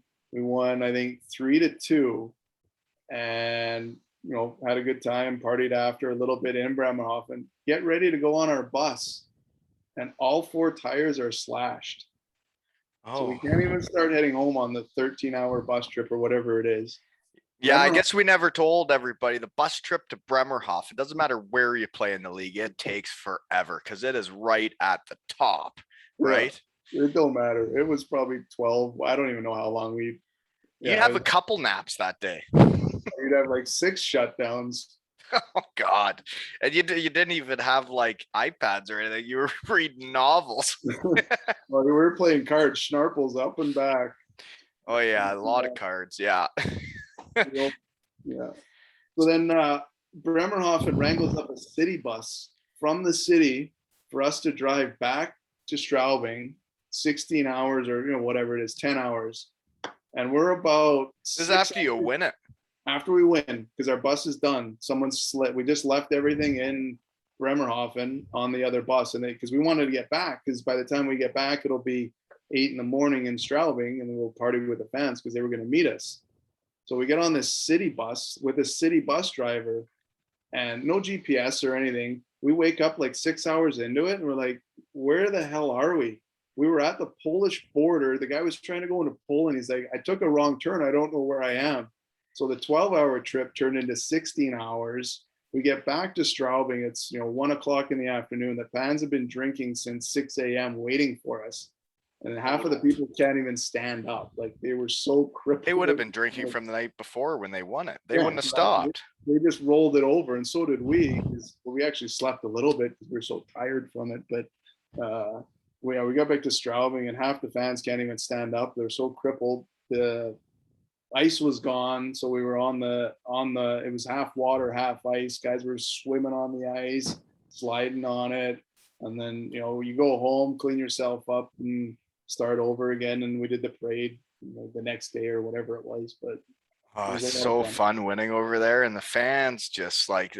I remember doing it at Bietigheim, and I'm sure it's similar. Like there were fireworks going off. They were like lighting fires. There's drums. There's people with like the megaphones. It was nuts. Every restaurant in town was like, come have a dinner, bring the cup. Like it was just nonstop. We probably partied for about a week there. It's, some of the imports, they're gone first chance they get. So they already had their flight booked 2 days after the finals. But me and my wife, we always stuck around for a couple months after the season and traveled and just kind of lived a little bit over there. But did you ever get into the Arbeitslos? Well, yeah, back to the Arbeitslos. First, first year over there, I have a Dutch passport, so I can stay as long as I want in Europe. I Okay, go, but that's unemployment, folks. Just let you yeah. know. So I go to the office to get health insurance because the season ends. You only get it for 8 months. I'm like, can I get health insurance? I just want to pay. We're going to want to spend 2 months here. They're like, well, you can't. You got to file for unemployment. I'm like, I just want insurance for me and my family. I'm like, well, you can't do that. You got to collect the unemployment money and then you can get health insurance. So they wouldn't let me buy health insurance that I wanted. I have to actually go on Arbeitslos and collect unemployment and, for a month or two, get an extra paycheck for doing nothing. Right. But like when I went over there and it was in Landshut, they kind of like told guys, they're like, this is a possibility. The way it kind of works is if you've signed a deal for the next year, they'll leave you alone because they know you got a job coming up, right? So Yeah. like, yeah, I only did it once. I only did it one summer, but I heard of guys that tried to do it like every summer, and it was the best summer I ever had, man. I got paid in the summer. Like Yeah. I was getting paid to do it. I never, when I left Germany, I always signed out. I never tried to risk it. Guys are like, yeah, one later on, they're like, just keep it all year. They'll give you a letter, just fly back. I'm like, nah, man, I couldn't do it. Just couldn't I do it. only did it once. I only had the nuts to do it once, but it was because, like you said, I'm I not had been judging there you. for 2 months after the season, and Yeah. but yeah, it's just a whole funny thing. So then you would have played over there too long. You could have never collected the pension yet. No, but I've already signed up for that. So when I'm 65, I get It'll five, come. 600 euros a month or whatever it is. Well, at least you'll get that. Mine's all gone now. Yeah, That's I had to so that unemployment money. You can only play so many months in Germany, or you got to wait till you're 65 to collect the pension, right? yeah, So I yeah. was 2 months over, and it was because I collected unemployment for 4 months. So I had to pay back the unemployment money to collect it. Oh, you did. Oh, so you could do that. Yeah, I didn't know you could do that. I had to say, I get yeah, I was in Canada that summer. I'm sorry. Here's your money. Oh, I was well over that after whatever Yeah, years. you were 6 years over that. Yeah, Yeah, there's no options there. Say we got sidetracked again. Sorry about that. Arbeitslosengeld will do that to you. Yeah, I didn't mean to do that. So you guys winning in Germany, the fans just love you. But now you're saying when you go to the DL, they don't love you that much. But I was curious how the contract negotiations and everything go when the team goes from the second league to the first league. Because when I'm in Bietigheim and we win it in the second league, um, like yeah, we didn't go up because of the crisis with the financial crisis or whatever. But I was curious because then they start bringing in bigger money imports, and they're like, well, you guys were second league imports. We're going to need DL imports now, right? Like, how did that all go? They kept a couple of us. I want to say they kept, I don't know, 4 or 5 of us. And you want to get paid DL money, so you kind of figure out, well, I'm on this team. I'm going to be a number 3 or 4 defenseman. You're going to bring in 2 studs. Kind of negotiate, knowing that you're a third or fourth defenseman. First couple, I think I signed a 2-year deal my first year. I don't remember what it was, but it was a good pay raise from the second league. And then as my seasons progressed in the DL, it got better and better. And my last one was like a 3-year deal, which was pretty good. Well, yeah, no, and then you find like you found a home, right? There's a lot of guys that go to Europe and never find a home that like Yeah. people like you, you fit in. Um, I can tell what you mean to the organization if they retire your jersey. It doesn't mean you're just a good hockey player, right? Yeah. Well, thanks. I appreciate that. I put a lot into that too. Like I had offers to go other places, but I liked it there. My family liked it. Both my kids were born there. My wife was with me there for whatever 9 of the years that we were over there, 7, 8 years in Straubing. She was there. So we really got to know the people in the community. And like I said, we would spend a month to 2 months every year after the season, travel Europe, spend time in the community in Straubing.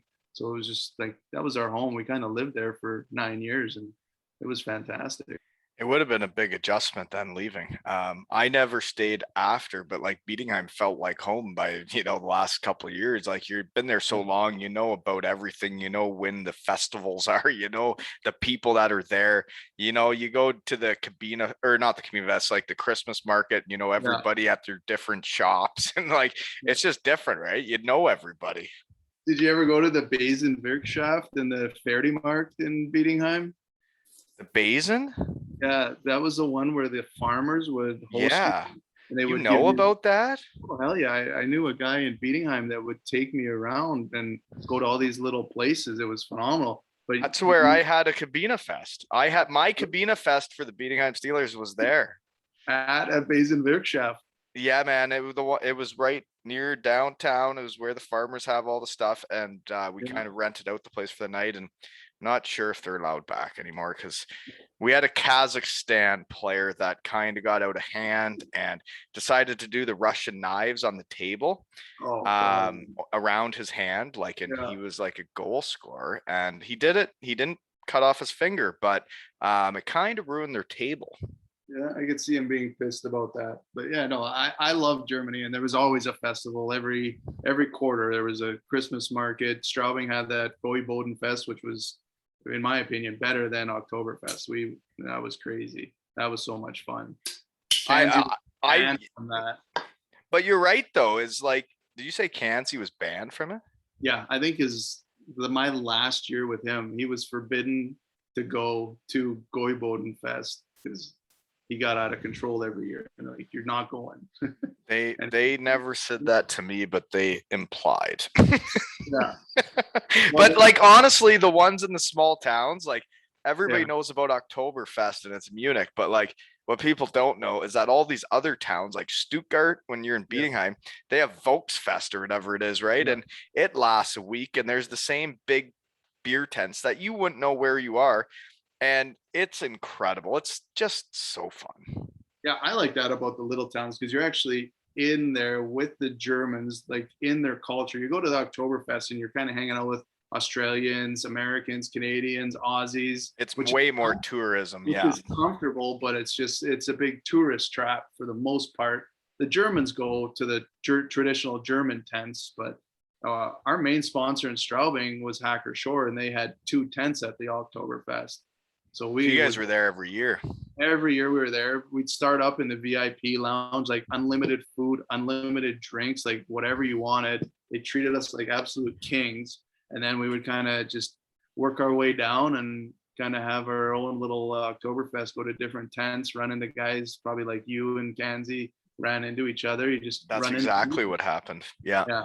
But no, like, people ask me, I've probably been to Oktoberfest honestly probably 14 times. Wow. No, that's impressive. I only got to go like 3 times, but I got to go to like the Stuttgart one, the Bietigheim Yeah. one every year. Like every town's got their own thing, and it really is the same thing. And it is so flippin' fun. I loved it so much. It like that. That's when Wally feels like he's at home, is when he's at a tent like that. Yeah, yeah. Well, young Kelvin was too. As I aged out of it, but I those. know it would be different now, eh? Be all grown up. Probably wouldn't even be smashing masks against each other's hands. I bet you we could do it again, though. Oh no, we would still have the odd moss slapped together. So Yeah. No, you're right. Okay. So, before we head out of Straubing, we got to talk about this. So, you guys suck though most years, right? So you could have left and maybe won a bunch of games, and like you're a competitive guy, you want to win, you want to do well, but like when you're in Europe and you're signing up to play for a team like Straubing in the DL, you're kind of signing up to like not do good the I will as a say team. the first 4 years in the DL were like that. Like it was a process. You don't have the funding that you have. You don't have the name recognition. It's like German soccer though. You look at it, it's the same four teams winning every single year. It's the same four teams in the English league because they don't have a salary cap.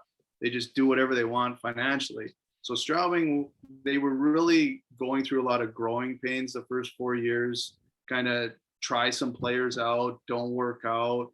It was tough, but I was pretty vested in it just from coming from the second league. I felt like I was part of this building process. they were extremely loyal to me, and I felt extremely loyal to them at the same time.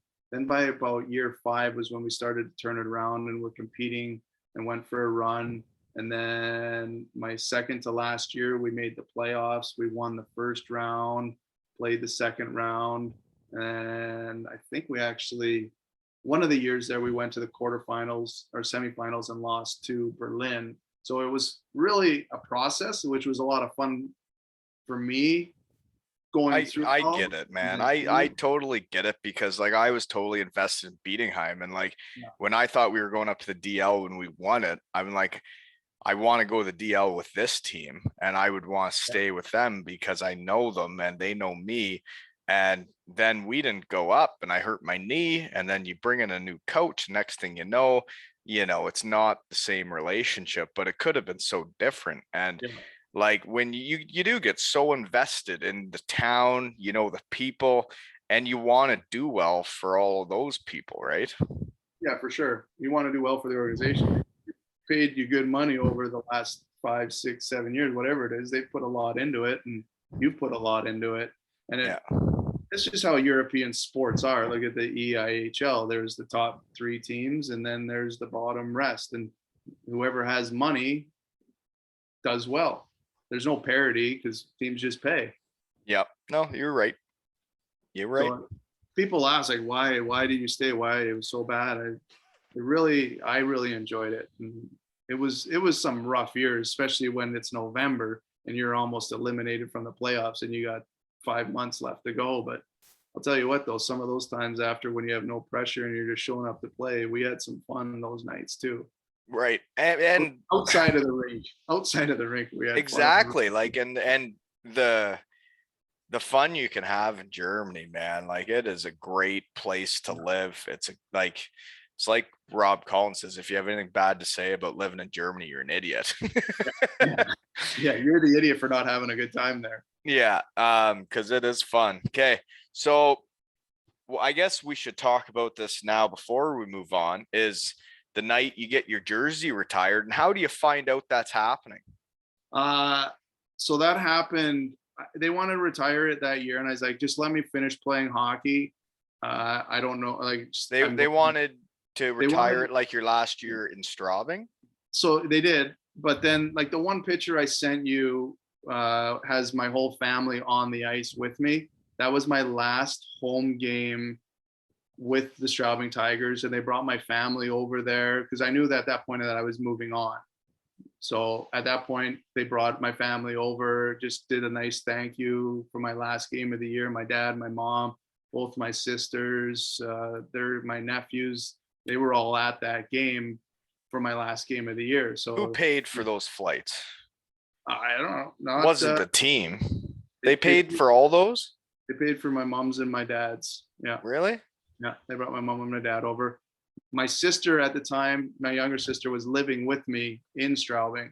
So actually at that time she might have been in Munich, but quick touch on that quickly. She graduated from university, didn't know what to do. I was like, come to Germany. You got your Dutch passport. I'll get you a job at the Irish pub in town. And then there's an English speaking school. So I got her jobs at those places, but she just had to trade that she would be our nanny because we had 2 kids at the time. So she was our nanny living at our house and taking care of our kids and working and having an absolute ball. That's a good setup. Oh, it was the best setup. And her and my wife lived, she was with us for about 3 years, and it was the best. Yeah. We got along great, and it made my life a lot easier. I didn't touch a diaper for 3 years. It was fantastic. Yeah, those things can stink. Oh, God. Yeah, when they start growing up though, their shit stinks way different. Oh, that's totally different. Just wait. My sons, they're going through stuff and they start stinking a little bit more as they get older. Oh, okay. I won't get sidetracked about that. So they do that for your last game, but Yeah. I want to know then, if you knew you were moving on, they know you're moving on, how do you guys all come to that conclusion that like you're gonna go to Belfast and leave Straubing? So, MBA? well, my last year in Straubing, I ended up I became a type 1 diabetic. So near the end of the year, I got a virus, and a virus attacks your pancreas and kills your insulin producing cells. So I was like, holy, it was life changing for me. I know, I think you had Lee Salters on one. Yeah. I spoke with him a little bit about it. He's a type 1 diabetic as well. And so I really didn't know if I was going to be able to continue to play. And you didn't get that till then. Yeah, like it's still called it late onset juvenile diabetes, but I ended up being a 35-year-old that had a 1 in a million chance of contracting it and got it. So I ended up contracting type 1 diabetes. Life changed. So at that point, I knew that I was going to be done in Straubing, and I wanted to do an MBA. My wife previously did an MBA online while she was in Germany and taking care of the kids, which good for her. Still to this day, I don't know how the heck she did that. But yeah. And then, so I reached out to a bunch of teams. At this point, I was my own agent. I was doing my own deals in Germany. And then I reached out to my buddy in Straubing, who was starting to become an agent. And he just started reaching out to all the EIHL teams. And Todd responded and asked me, he's like, hey, you just got diabetes, can you play? I'm like, yeah, for sure, no problem. I had no idea how it would go, how it would turn out. Belgian Whippier, it went all right, folks. He won defenseman of the year and led the league in goals. They won the championship, so I think it went okay. Yeah, so that was it. I signed in Belfast, went up to Belfast and dominated everybody, and you finally got to start winning some games, eh? Yeah, well, the last 2 years in Straubing, we won a lot. Like, we did well. Is that right? So you were how many times did you make the playoffs in your 9 years there? 5. Okay. Is that like, are you counting pre-playoffs, or are you actually getting to the dance? Well, the playoffs were the pre-playoffs, and we won the pre-playoffs both years. Okay, then you can count that. Yep. Yeah, we went. That's pretty good then. Because then there's still a handful of teams worse than you every year. Yeah, there's like 3 teams worse. That's good. But no, the 1 year we finished 6th place, so we didn't even play in the pre-playoffs. That was the year we lost to Berlin in the semifinals. So that'd be fun. That fans would have loved that, eh? Being in the semifinals, the DL against Berlin. It was just crazy. Straubing has, you can fit 6,000 at best. We probably had 7,000-8,000 people in there, just mashed in there. Did when I went to visit Canzy and had a quick sleepover one night, I think that was his first year there. And did you guys not have to fix up your arena to stay in the first league? Yeah, well, it was open in the one end, so it was like that's what it was. They were in the middle of doing the renos or something when I was there, I think. Yeah, so which when we played in the second league, it was bloody cold in January and February. And then in August, when you would start, the sun would beat down on the one end and melt the ice. So you kind of had to do 3/4 drills. It was pretty comical. Yeah, there's some weird situations over there. Well, what's that? Augsburg, I don't know if they're still open, but when I was there the last day, they were still wide open and it was cold. Oh, there were some rinks in the second league that were, I think they're still the same. Yeah. Krimichow, you would have played in Krimichow. Oh, heck yeah. Krimichow, yeah. They had that, was it there that had the lawn on the side of the rink, or was that bad? No, they had the forest at the one end. Yeah. That was an interesting city driving into. Yeah, no, they're like, Germany is an interesting place, like, and you learn so much by going there, because like it's weird, because like when you go to where West Germany was, like Bavaria where you were living, and then you head to Weisswasser and those towns up there, and you're like, where am I? Yeah, as soon as you get to the Wesley, it's like driving from Alberta to Saskatchewan. You just start hitting potholes. Everyone that's driven over the Alberta-Saskatchewan border knows that right away. As soon as you get into Sask, it just gets a little bit rougher and a little bit tougher. I won't say anything bad about Michigan. The in-laws are from there, but when you cross the border, the roads just are a little different. Yeah, it is. It hits a little different. Okay, lost track of where we are again. So then you go to Belfast, play for Todd, and do really good. And how does it go with the diabetes? Like, what all changes in your life? What all do you got to do then? Well, when I got diagnosed in Germany, I got so lucky. I got sent to the Olympic hospital in Munich that handles all their athletes. So I spent 10 days there learning all about diabetes, learning about how to calculate my How'd you find food. out you had it? I ended up losing like 25 to 30 pounds in 2 weeks. And I was going to the bathroom. It's the telltale is you lose weight, you're thirsty, and eyesight, and you're always tired.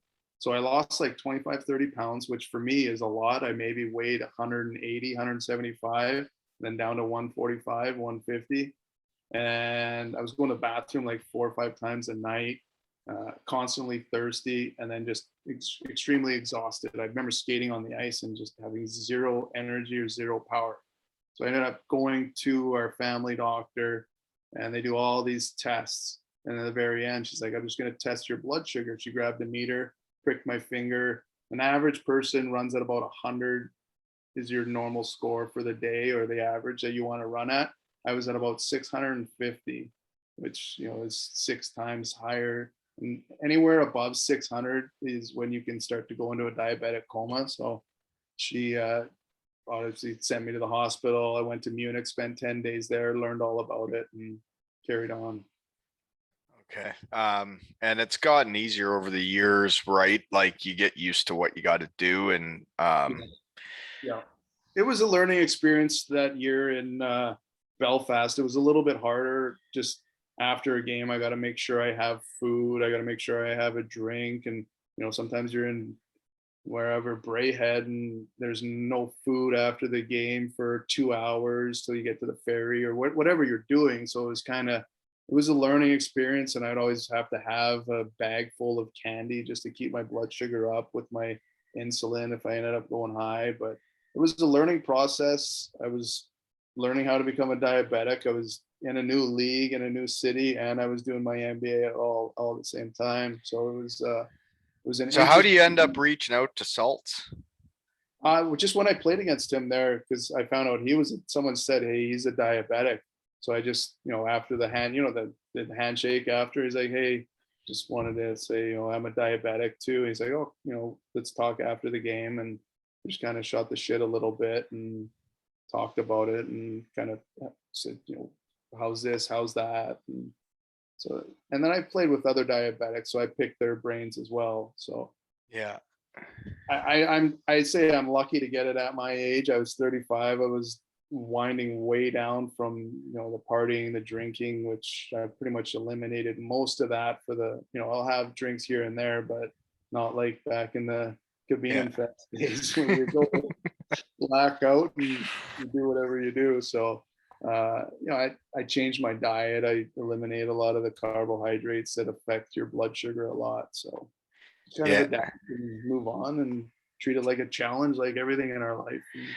No, yeah, and I guess you're still living with that, but the way you dealt with that year is quite impressive, man. Like there's a lot of guys that would come from the DL after the career you've had, where they're already trying to retire your jersey, and then you come to Belfast and think you're, the big dick swinging sheriff in town, but you didn't do that. You actually were with diabetes. You came in, you won defenseman of the year. Your team wins the league. So I guess it didn't affect you that much that year, eh? No, I had a lot to prove to myself. You know what it's like, Wally. It keeps you driven, right? When you got something else to prove. I didn't want to. The biggest thing is I didn't want to be a failure to Todd, because he, and you know what it's like. There's only 2 scholarships that they give for the NBA. It's a lot of pressure, and you're coming in taking one of those 2 spots that could go to another player. But I just didn't want to disappoint them, and I wanted to prove to myself. And you're an athlete, you know what it's like to be like that. So, oh God, yeah. That's probably the most proud I've ever been in a season, having the year that I had, and then kind of basically changing my life, how I live. No, and you should be very proud of that year.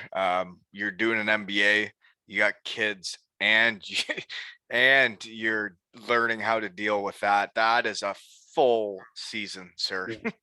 But I will say my wife over the years was phenomenal with everything. Like when it was hockey time, she would take the kids out of the house so I could have my 2-hour pregame nap, no matter what was going on outside. And when I was doing my MBA, I'd come home, everything was how, like, I didn't have to do anything around the house. Obviously did a lot with the kids when I could and did what we could, but you know what it's like doing the MBA and playing hockey. It's very time consuming. Well, if you got kids, you definitely need a wife that can handle Yeah. it for you so you can get your shit done, right? Yeah. No, and I owe a lot. I owe a lot to her. Like, I played what 17 years pro, and not once she said when I was playing, she's like, "I'll never ever tell you to stop playing, but when you're done playing, you're done. Like, you're not going to coach in Des Moines, Iowa, or stuff like that." So Well, it's a different life, man. The hockey world and getting on those buses and yeah. all that. Like you start getting into the coaching game, that's a whole different gig, right? And I'm extremely grateful I didn't. Like, I love my job that I have right now.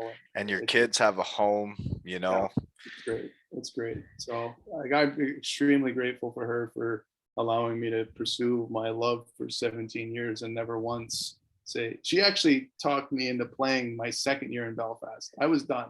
I didn't want to play anymore. I was like, "This is perfect. I'm done." She's like, "I love it here so much. The kids love it here. Let's sign another year." And I was like, "All right, like, let's do it." And I said, "Hey, Todd, we want to sign again." He's like, "Really?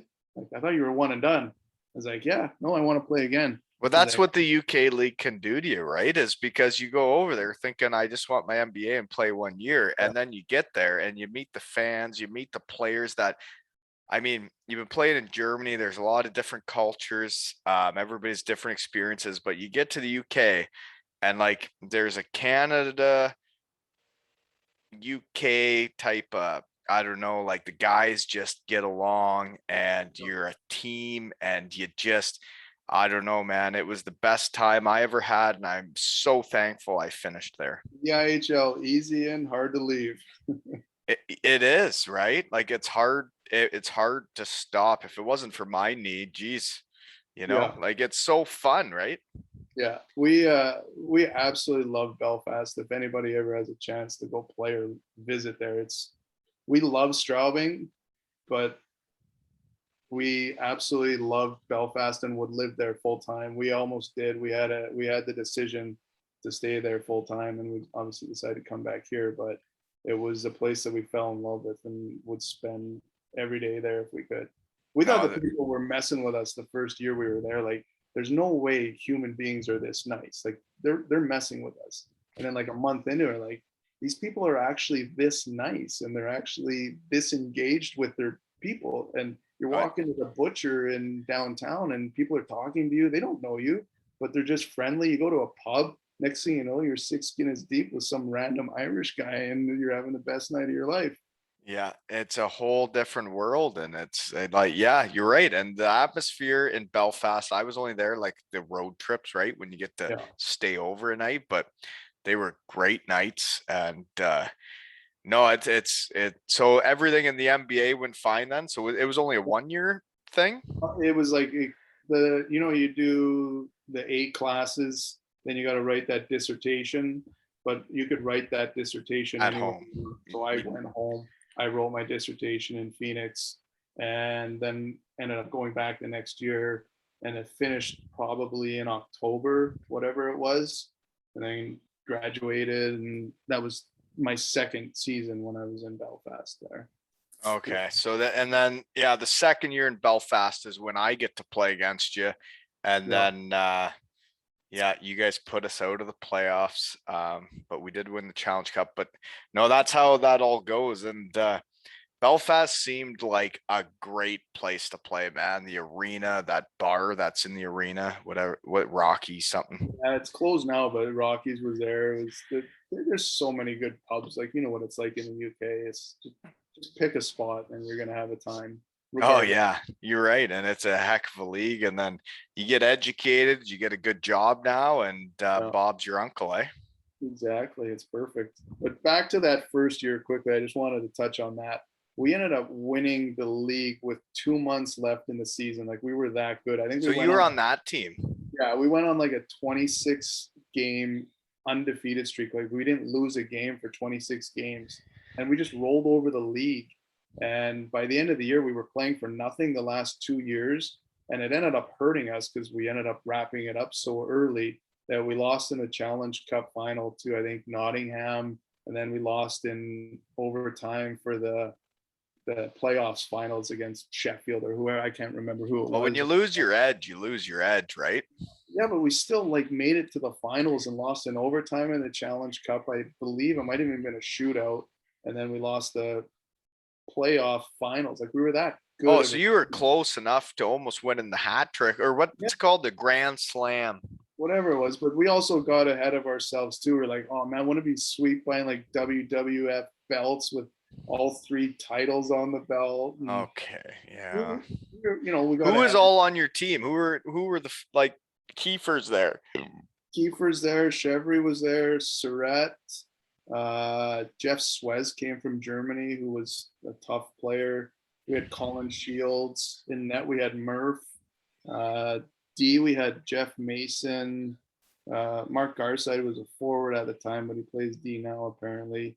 Cody Brookwell was on the team. I know pretty much every one of those guys so far. Yeah, and then of course the staple, that Andrew Dickinson, the 3rd string goalie there, that was just an absolute beauty. The kid, I don't know if you had a 3rd string Welsh goalie or whatever it was, but this guy would show up every day, love the game of hockey more than anybody on the team, and would just take high clappers and just show up the next and just day. Eat them. Just eat them. And then, you know, he'd get his odd period of play in, and it would be like he won the Stanley Cup, which rightfully so. The kid was a roller hockey player growing up, and then just decided to strap on pads at 13 or 14 and didn't play any organized hockey really. And now he's out with a pro team as the 3rd goalie. Yeah, and he gets ice time, and he's a pretty damn good goalie. I think the kid actually had some tutelage growing up and played as a kid. You never know, you know? Yeah, no, that's awesome. I heard about that team. I just because that was the year I'm heading to Cardiff, and like I hear Belfast is the tits. And I actually tried to contact Todd, the GM of Belfast, and he was then with Cardiff, and I end up signing with Cardiff. I heard that when you talked to him. That's a funny story. Yeah. Well, Todd also, when I wanted to resign, was already getting ready to go to Cardiff. Right, and he did, and he signed. Do the deal with you, or yeah? Wow, was that English? Did I say that right? Did he do the deal with you? Yeah, he did. And then left. But he didn't try to, like, it wasn't even a question to root the family up and go to Cardiff. Like, it wasn't. Wow, no, yeah. And he wasn't going to do that to Belfast. Like, he's an extremely loyal guy. He's one of the best guys in hockey. And like when you talk about what he did in Belfast, how good your teams were, and now you look at what Cardiff is, like the guy's a bit of a genius and he knows what he's doing, but he gets enough tire pumps around here. We don't need any more, right? The last thing about him is just too bad he never went and tried somewhere else. Like, what? And that's the thing, right? Berlin, like I know he had an opportunity in Berlin, but he just seems like a great hockey mind, and it's almost not wasted on the EIHL. I know it's easy and hard to leave, but if you actually pursued it, you never know. Well, I know. The sky's the limit for that fella. But yeah, enough about Todd. His head's big enough as it is. I agree. Yeah, guy doesn't even get back to you all the time when you text him. So I've been ghosted by him too. Don't worry. Everybody has. Then all of a sudden he'll respond. It's like a week later. You're like, I forgot I wrote to you. Who is this? Well, I'm not sure what else I got here other than like the career you put together. The way hockey goes is like you don't last as long as you did without being a good dude and a good teammate and a good player for that matter. But it's mainly about being a good teammate and dude, because even if you're really good, those guys get weeded out in hockey when you get into however many years. Like, you know, people ask around. It's like doing this. It doesn't take long to ask around to find out about people. And like you're getting rave reviews. You got a place retiring your jersey. Like I mean, you got to be very proud of what you've done. And I hope your kids listen to this someday and like it. Yeah, well, you know, we'll see. They always downplay it a little bit. but hopefully they're proud someday and we'll listen. Yeah, they don't want to get you having a big head too, right? No. They keep me humble. That's for darn sure. My whole family Are you does. ripping up the Arizona League though in 30 plus? Oh yeah, I'm a hot commodity in the 30 plus playing against guys that just kind of Dominant power forward now. power forward. Well, power's never been part of my game, but forward. Well, I really like, I don't know. When you play against guys and you're like, you respect them. I knew what you'd done in the DL, but then I played against you at Belfast and just the way you played. Like I enjoyed it. I was like, wow, like if I played with him in Germany, I think that would work. Like the way you were like the offensive defenseman, and I could see how it fit. And then being a good dude, and I'm glad you got to win though. I'm glad you got to go to Belfast and win before you were done. Yeah, no, it was good. Like one in Germany, the second league, one Belfast. That was kind of a nice little crown at the end of the career. I lost the Pure Later Cup, which was the Bantam Championships with Lethbridge, and then lost the the NCAA National Championship, which still to this day, after whatever 25 years, still hurts. Can't even think about it half the time. But I can imagine because like your college buddies are like your best buddies in all of hockey, right? And to lose with them, I couldn't even imagine because we knew we were going to lose at Western Michigan. I couldn't imagine going into the national championship with my buddies from Western Michigan. I couldn't even imagine. That is still to this day the closest team that I've ever been on. We still have group text message, the 96 Tigers, and we always, someone's birthday, we'll chat, we'll tell a story in there. Like it's the closest team I ever had, and it was something special that, I feel sad for some people that don't have. Everyone's got a close team. There's always that one team. That was definitely the team that when I look back after my 4-year college, 17 years, that was the team that was the closest to my heart. We didn't win, but it was just something special with that whole team. Oh yeah. And then like at the age you're at in college and everything, it's fun growing up with the guys and going through all that. But yeah. Well, I thank you for making this work with me. And thank you for making the time to come on with me. No, it was my pleasure, Wally. I appreciate you reaching out and pestering me a little bit. Just wanted to say congrats on a nice podcast. I enjoy listening to it on my 35-minute commutes to work. On the odd day, I'll pick a player that, I played against that guy. And I think this was in my brain for years. Like, man, it would be great to tell stories in the minor leagues. And Wally's 2 Hockey Tales was already going. No, I thought of it one day and it didn't take me long to decide to just do it, because as soon as I thought of it, it made me so happy, and it's made me so happy since. And that's why I do so many of them, is because I think all of the guys like you that have lived all over the world, and like you got jerseys retired in Germany, man. Nobody in Straubing, Germany is going to wear number 24 again. And like probably nobody around Arizona or nobody in your hometown even fucking knows that, right? Yeah. Well, the men's league I play on, I don't even get to wear 24. There was a guy, Tim Jolly, that was wearing it already with the Mustangs. Like, I didn't even get 24 when I got here. I got big time by my buddy. You're gonna have to take him out for dinner or something, eh? Well, he's my golf league buddy too. So I out of respect, I let him wear 24. He's earned it in Phoenix, so it's his jersey. Yeah, it's all about the town, right? It's yeah, exactly. Oh man, no, but it's really cool that you got to experience that, and that only happens by like being a good dude and being a good guy in the community and a good teammate. And yeah, got a lot of respect for you, and I did playing against you, so way to go. Well, I appreciate that. I think people have had enough listening to me and you talk. So okay. So this has been another episode of Two Ales and Hockey Tales with Elfie and Wally.